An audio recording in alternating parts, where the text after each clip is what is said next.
Avec son allure impeccable, Sheryl Sandberg en impose. Cette femme pressée qui pèse entre salaire et action 20 millions d'euros par an nous a accordé exceptionnellement un peu de son temps, se laissant même aller à une confidence que l'on n'attendait pas venant de la numéro 2 de Facebook.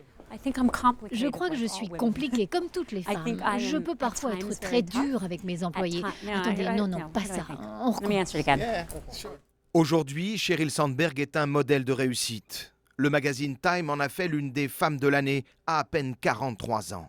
Diplômée de Harvard, passée par Google, cette fille de bonne famille prêche l'égalité des sexes au travail et à la maison. Elle en a fait un livre, best-seller évidemment, qui part d'un constat. Les femmes sont freinées par un tas d'obstacles, par des barrières institutionnelles et sociales. Mais elles sont aussi freinées par des stéréotypes. On dit aux petites filles, ce n'est pas bien d'être autoritaire. Et aux garçons, c'est formidable d'être ambitieux. On ne leur dira jamais qu'ils sont autoritaires.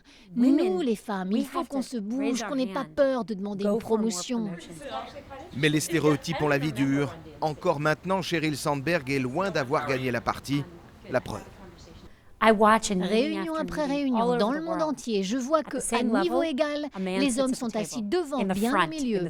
Et les femmes, y compris moi, on s'assoit sur les côtés. Il faut qu'on s'assoie au centre, que notre voix soit aussi importante que celle des hommes. Pourtant, les hommes lui ont aussi apporté la lumière. Mark Zuckerberg, son patron, y est allé de son conseil. C'était 6 mois après son arrivée chez Facebook en 2008. Il m'a dit chaque jour, tu fais tout pour faire tourner cette société, avoir des résultats et en même temps, tu essaies de rendre tout le monde heureux. Tu ne peux pas faire les deux, ça va t'empêcher d'évoluer. Et ça a été un avis très important pour moi. Sans ça, je n'aurais jamais écrit un livre sur les femmes. Cette théorie de femme en manque de confiance et pas assez ambitieuse fait évidemment débat sur les plateaux de télévision comme dans la rue. Je crois que c'est un bon message à faire passer. Les femmes doivent toujours avoir à l'esprit qu'elles sont aussi bonnes que les hommes. Ça aide dans le travail. C'est sûr, c'est facile pour elle qui est milliardaire par rapport aux femmes qui ont du mal à nourrir leurs enfants. Mais c'est toujours comme ça, les riches, même les hommes, disent toujours aux autres ce qu'ils doivent faire. Sheryl Sandberg croit en son combat.